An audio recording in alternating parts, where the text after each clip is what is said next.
Assalamualaikum warahmatullahi wabarakatuh.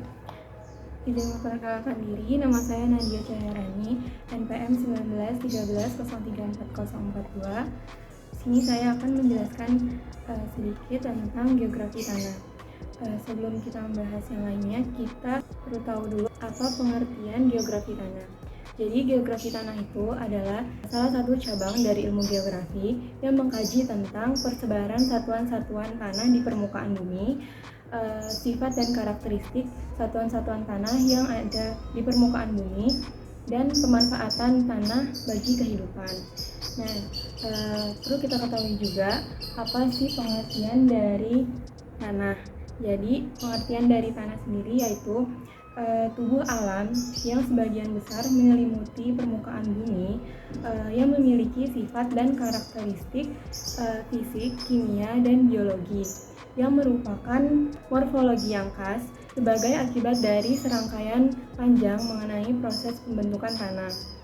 Nah, sebelum kita mempelajari geografi tanah lebih jauh, apa sih manfaat kita mempelajari tanah itu? Jadi manfaat kita mempelajari tanah itu yang pertama, untuk mengetahui bagaimana cara memanfaatkan dan melestarikan tanah dengan baik.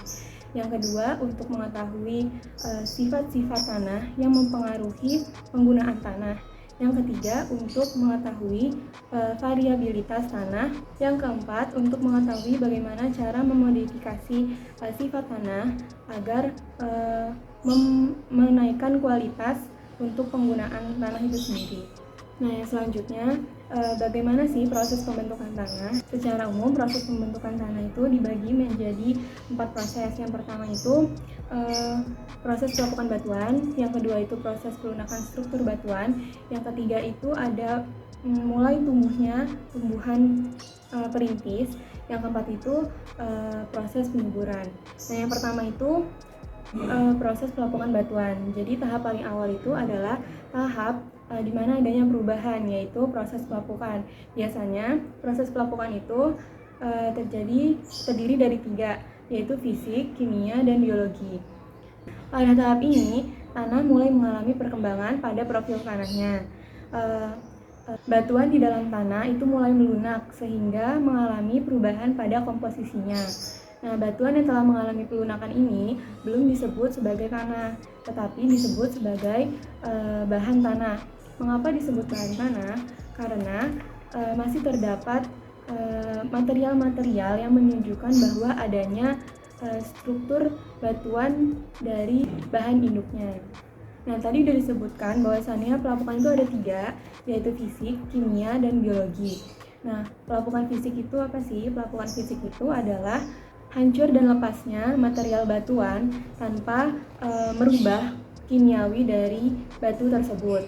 Nah, biasanya pelapukan fisik ini dipengaruhi oleh 2 faktor, yaitu adanya perbedaan temperatur dan adanya erosi. Yang kedua ada pelapukan kimiawi.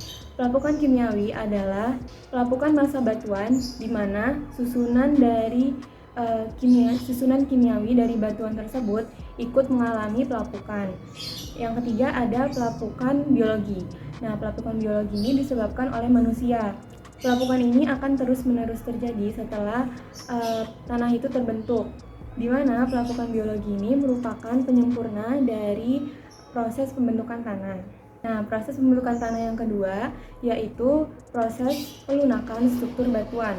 Nah, setelah batuan itu mengalami pelapukan, kemudian dia akan mengalami proses pelunakan batuan, di mana air dan udara adalah 2 komponen yang sangat penting dalam proses ini. Air dan udara itu nantinya akan masuk ke sela-sela permukaan batuan dan membantu untuk melunakkan struktur batuan.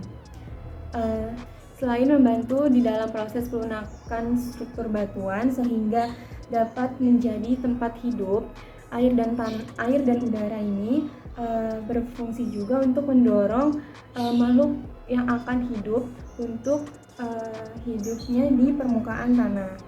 Namun perlu diingat bahwasannya organisme yang tumbuh pada proses ini itu hanya beberapa, seperti mikroba dan lumut. Proses pelunakan batuan ini memerlukan waktu yang cukup lama, sama halnya dengan proses pelapukan. Selanjutnya, proses pembentukan tanah yang ketiga itu mulai tumbuhnya tumbuhan perintis. Setelah batuan itu mengalami pelapukan, terus dia mengalami pelunakan, yang selanjutnya itu mulai adanya atau mulai tumbuhnya tumbuhan perintis. Nah, jadi di mana batuan itu nantinya akan ditumbuhi berbagai macam aneka tumbuhan perintis. Nah, tumbuhan yang akan tumbuh itu bisa jadi lebih besar daripada lumut. Jadi nanti akar-akar tumbuhan perintis itu akan masuk ke celah-celah batuan lunak. Nah, keberadaan akar-akar itu akan membantu pemecahan batuan. Yang keempat, proses pembentukan tanah yang keempat yaitu proses penyuburan. Proses ini adalah proses yang paling akhir. Pada tahap ini, tanah mengalami proses pengayaan bahan-bahan organik, di mana yang tadinya tanah itu hanya mengandung mineral akibat dari pelapukan, dia bertambah jadi karena adanya pelapukan organik. Nah, pelapukan organik ini berasal dari hewan dan tumbuhan yang mati di atas permukaan tanah. Nah, dalam hal ini, organisme tanah memiliki peran penting dalam proses pembentukan tanah. Nah, setelah mengalami 4 proses tersebut, tanah akan terbentuk secara sempurna, sehingga hewan dan tumbuhan dapat mencari makan di dalam tanah. Nah, selain kita perlu mengetahui bagaimana proses pembentukan tanah, pasti ada faktor-faktor yang mempengaruhi proses pembentukan tanah tersebut. Maka dari itu, kita akan membahas tentang faktor-faktor yang mempengaruhi proses pembentukan tanah.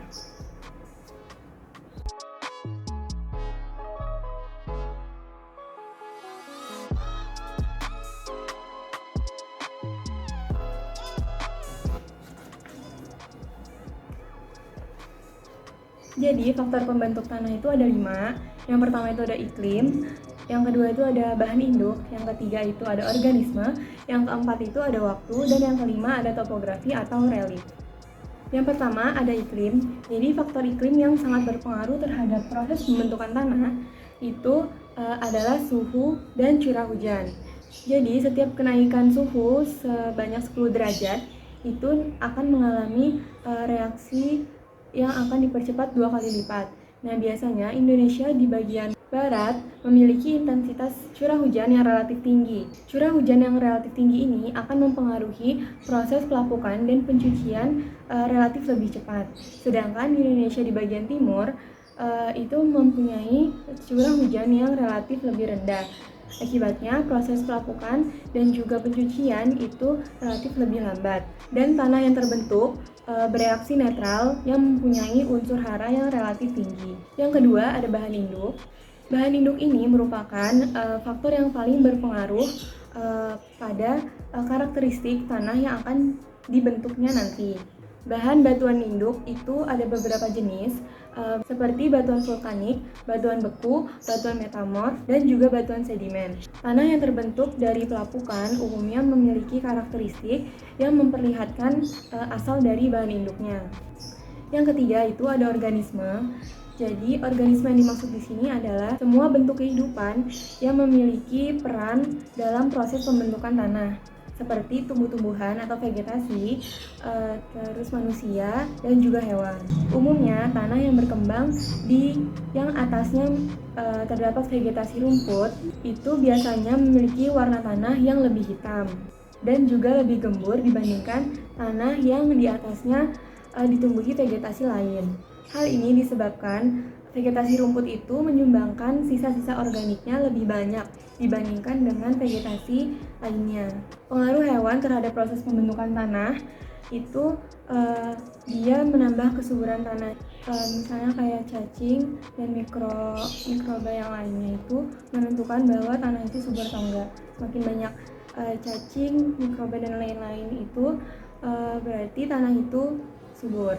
Nah, kalau dari manusia itu seperti misalnya pembuatan jalan atau tol atau aspal itu akan menghambat proses terbentuknya tanah. Jadi aspal dan beton yang menutupi tanah itu akan mengurangi daya resap air di tanah. Yang keempat ada waktu. Jadi, waktu sangat mempengaruhi sifat fisik, kimia, biologi tanah yang nantinya akan terbentuk. Hal tersebutlah yang menyebabkan dalam ilmu tanah ada pembagian waktu tanah, yaitu tanah muda, tanah dewasa, dan tanah tua. Tanah muda yaitu tanah yang bahan organik dan bahan mineralnya masih nampak, sehingga bahan induknya masih bisa terlihat. Biasanya tanah muda ini terdapat di horizon atas. Yang kedua ada tanah dewasa. Jadi tanah dewasa ini adalah tahap perkembangan dari tanah muda, di mana tanah dewasa ini terdapat di horizon B. Yang ketiga ada tanah tua, yaitu tanah yang mengalami perubahan-perubahan nyata melalui waktu yang sangat panjang atau lama. Biasanya tanah ini terdapat di horizon A atau B.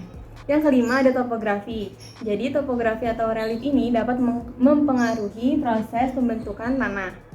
Nah, yang mempengaruhi proses pembentukan tanah di topografi atau relief ini adalah tingkat kemiringan dan drainase suatu daerah. Tanah yang berada di topografi miring umumnya memiliki lapisan yang tipis karena dia sering terkena erosi. Sedangkan tanah yang berada di lapisan yang landai umumnya memiliki lapisan yang tebal karena pengaruh dari sedimentasi. Adapun yang terkait dengan drainase yaitu terkait dengan sifat kimia tanah, sehingga tanah yang berada di daerah yang sistem drainasenya itu kurang baik itu akan memiliki sifat asam pada tanah.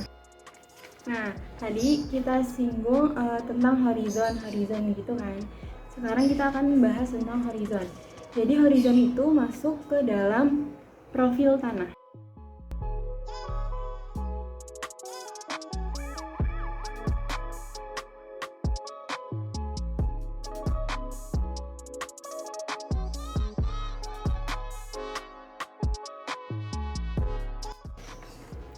Nah, biasanya profil tanah ini secara langsung di lapangan gitu, cara mempelajarinya. Jadi tanahnya itu digali dengan ukuran 1 kali 1 kali 1. Jadi lebarnya itu 1 kali 1 meter ya.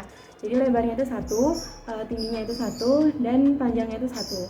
Dinding atau penampang vertikal dari tanah itu nanti akan memperlihatkan susunan horizon tanah yang disebut dengan profil tanah. Jadi susunan horizon tanah itu yang paling atas itu ada horizon O, yang kedua itu ada horizon A, yang ketiga itu ada horizon E, yang keempat itu ada horizon B, di bawahnya ada C, dan di bawahnya lagi ada R.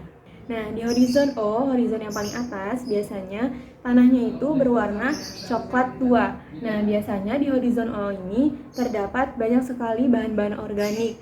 Terdapat juga macam-macam organisme. Kayak misalnya ada cacing, luwing, terus hewan-hewan yang biasanya di tanah. Terus ada ranting, ada daun yang sudah mengering biasanya. Seperti itu di horizon O, itu lapisan yang paling atas. Turun ke bawah itu ada horizon A. Jadi di horizon A ini sudah menipis bahan-bahan organiknya, sudah mulai berkurang, tapi masih ada seperti kayak ranting-ranting, akar, dan lain-lain itu masih ada, tapi berkurang lebih sedikit dari horizon yang O. Nah, di bawah horizon A ada horizon E. Nah, di horizon E ini telah mengalami pencucian, sehingga warna tanahnya itu lebih pucat dari warna-warna yang di atasnya. Kalau horizon A itu kan rada tua, terus di bawahnya itu lebih terang, terus horizon A ini lebih terang. Yang selanjutnya ada horizon B. Biasanya horizon B ini warna tanahnya itu agak kemerahan. Biasanya strukturnya menggumpal, gumpal bersudut dan prismatik. Di horizon B ini akar-akar atau bahan-bahan organik atau kayak organisme itu udah berkurang, udah nggak ada. Selanjutnya horizon C. Horizon C ini bahan induk tanahnya terjadi akibat dari pelapukan, mengandung banyak batuan tidak padat dan pecahan batuan. Yang terakhir itu ada horizon E. Jadi di horizon E ini adalah horizon yang paling bawah. Lapisan ini tuh mempunyai batuan yang sangat keras, jadi akar-akar itu sulit untuk menerobos masuk ke dalam tanah yang ada di lapisan R ini. Nah, yang selanjutnya karena tadi kita membahas bentuknya itu gumpal, halus, dan sebagainya, kita masuk ke sifat fisik tanah.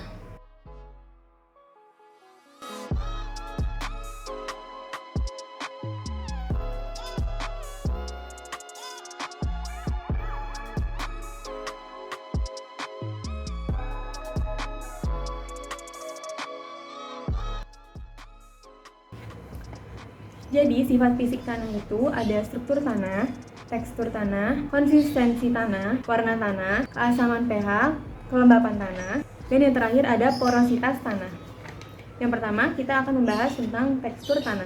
Jadi, tekstur tanah itu adalah halus atau kasarnya suatu tanah.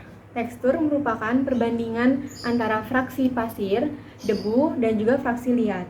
Nah, ada berbagai macam tekstur tanah, seperti ada pasir, pasir berlempung, lempung berpasir, lempung berdebu, debu, lempung liat berpasir, lempung liat berdebu, liat berpasir, dan liat.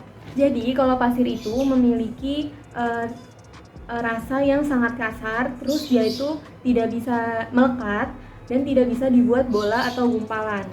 Nah, kalau pasir berlempung itu rasanya itu dia agak kasar, terus dia sedikit bisa melekat dan bisa dibuat bola atau gulungan tapi yang mudah hancur. Nah, kalau lempung berpasir dia memiliki rasa kasar yang agak jelas. Terus itu dia agak melekat dan dia bisa dibuat bola atau gumpalan yang mudah hancur. Nah, kalau lempung dia itu tidak ada rasa kasar, tidak licin, dia bisa melekat, dia bisa dibentuk bola atau gulungan. Nah, tapi bentuk bola atau gulungannya itu di permukaannya itu mengkilap. Yang selanjutnya itu ada lempung berdebu, memiliki rasa licin, agak melekat, dapat dibentuk bola dan dapat digulung juga, memiliki permukaan yang mengkilap juga, tapi ini lebih dapat dibuat bola gitu. Kalau yang sebelumnya tadi itu masih sedikit gitu. Ya, selanjutnya ada debu, memiliki rasa yang agak licin sekali, terus itu dia bisa melekat, sama dapat dibuat bola atau gulungan yang permukaannya itu mengkilap.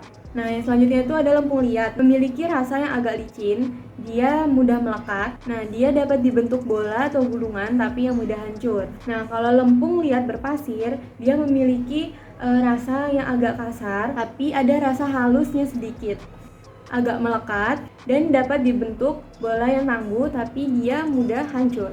Dan selanjutnya ada lempung liat berdebu, memiliki rasa yang halus dan licin, terus dia mudah melekat dan dapat dibentuk bola atau gulungan yang permukaannya itu mengkilap. Liat berpasir, nah dia itu memiliki rasa yang halus, tapi dia agak berat, dia mudah melekat dan dapat dibentuk bola dan dapat digulung juga. Yang selanjutnya ada liat berdebu, memiliki rasa yang halus, berat dan agak licin, sangat lekat dan dapat dibentuk bola atau gulungan dengan mudah. Yang terakhir ada liat, memiliki rasa yang sangat halus, sangat lekat, dapat dibentuk bola dengan baik dan mudah digulung. Nah, sifat fisik tanah yang kedua itu ada struktur. Nah, struktur tanah ini biasanya bisa kita lihat pada saat kita mengambil tanah. Terus itu tanah itu biasanya berbentuk kayak agregat-agregatnya itu membentuk kayak gumpalan-gumpalan gitu. Nah, itu tuh biasanya ada berbagai macam jenisnya. Jadi misalnya kayak struktur batuan berbutir atau granular, terus ada kubus, ada prisma dan juga remah. Nah, kalau misalnya granular itu dia bulatan-bulatannya itu nggak terlalu besar, hanya berkisaran 2 cm. Kalau kubus itu biasanya agregat-agregat tanahnya itu kayak ngebentuknya agak besar bulatannya, bisa mencapai 10 cm, makanya dia lebih besar dari yang granular. Yang selanjutnya itu ada prisma dan juga remah. Nah, remah itu sama, dia agregat-agregatnya itu bulat-bulat, tapi dia kecil-kecil banget, mirip-mirip kayak pasir gitu. Jadi karena dia kecil-kecil itu dia mempunyai porositas yang tinggi, jadi dia poros seperti itu. Sifat fisik tanah yang selanjutnya ada konsistensi tanah. Nah, konsistensi tanah ini biasanya dibuktikannya dengan cara kita mengambil sampel tanah, terus tanah itu kita kasih air sedikit, terus kita genggam, jadi dia akan membuat bulatan gitu. Nah, itu kita lihat itu dia bisa melekat atau enggak. Biasanya ada kayak berdasarkan tingkatannya gitu. Biasanya kalau dia bernilai 0 itu artinya lepas-lepas, jadi dia nggak bisa dibuat gumpalan. Nah, kalau dia bernilai 1 itu dia bisa dibuat gumpalan tapi dia lemah, dia mudah rapuh, bila ditekan sedikit saja itu sudah hancur. Nah, bila nilainya itu 2, itu berarti gumpalan tanahnya itu agak keras, dia tahan terhadap pijitan yang agak-agak keras gitu, sedang-sedang gitu. Nah, bila dia memiliki nilai 3, berarti itu gumpalannya itu lebih keras. Bila dia ditekan pakai alat, dia sulit untuk hancur, seperti itu. Terus sifat-sifat fisik tanah yang selanjutnya adalah warna tanah.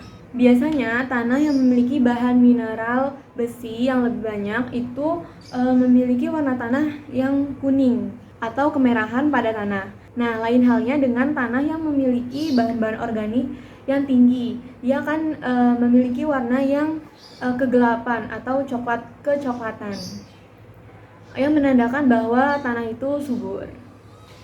Sifat fisik tanah yang selanjutnya adalah keasaman pH. Nah, biasanya untuk mengetahui keasaman pH ini menggunakan alat. Nah, cara pakai alatnya itu kita mengambil sampel tanah. Nah, sampel tanahnya ini kita agak banyak ngambilnya. Alatnya itu tinggal kita tancepin aja. Ada kayak batasnya gitu di alatnya. Nanti kita tancepin, terus kita agak tekan gitu. Nanti dia di situ tertera bahwa pH-nya berapa. Ada tingkatan-tingkatan pH, yaitu kalau 0 sampai 7 itu berarti asam, kalau 7 sampai 14 itu berarti basa. Sedangkan dikatakan netral apabila pH-nya itu mendapatkan nilai 7. Sifat fisik tanah yang selanjutnya adalah kelembapan tanah. Kelembapan tanah itu adalah seberapa banyak kandungan air yang terdapat di dalam tanah. Semakin banyaknya kandungan air yang terdapat pada tanah, berarti tanah itu mempunyai kelembapan yang tinggi. Nah, kelembapan tanah itu biasanya dibagi menjadi 3 tingkatan, yaitu tinggi, sedang, dan rendah. Nah, tanah yang lembab itu akan memudahkan vegetasi untuk tumbuh di atas permukaan tanah. Nah, sifat fisik tanah yang terakhir adalah porositas tanah. Apa sih porositas itu? Jadi, porositas itu merupakan pori-pori di dalam tanah. Jadi, suatu tanah dikatakan poros atau tidaknya itu tergantung kepada daya resap air di dalam tanah. Misal saat hujan, air itu menyerap atau tidak di dalam tanah. Kalau dia menyerap, itu berarti tanah itu poros. Jika tidak menyerap atau menggenang di atas permukaan tanah, itu berarti tanahnya tidak poros. Nah, tadi kita membahas sedikit tentang tanah itu subur apabila dia memiliki kelembapan yang tinggi atau mempunyai bahan organik yang banyak gitu kan. Nah, jadi ada namanya tanah gambut dan tanah mineral. Apa sih perbedaan tanah gambut dan tanah mineral itu?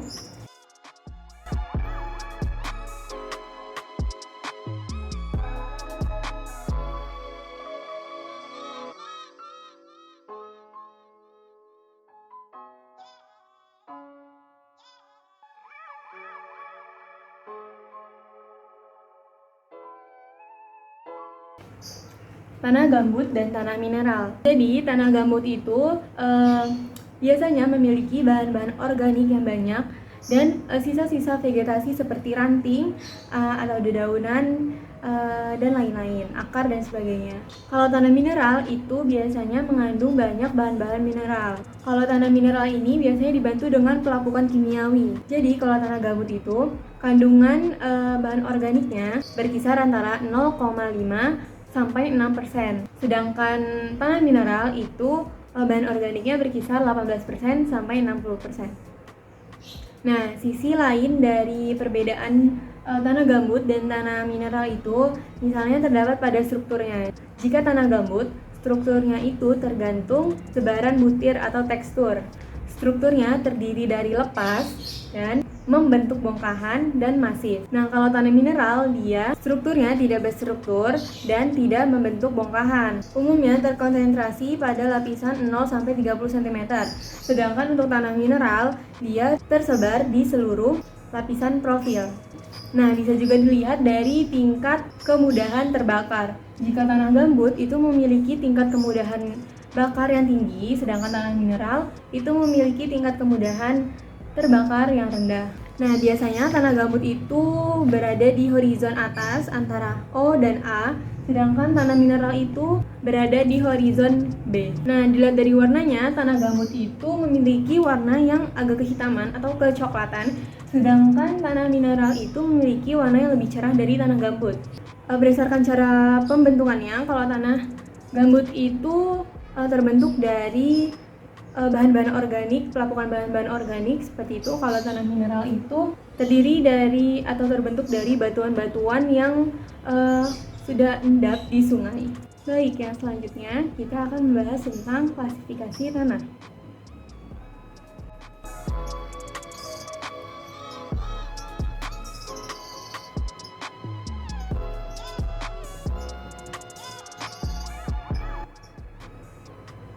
Nah, jadi apa sih klasifikasi tanah itu?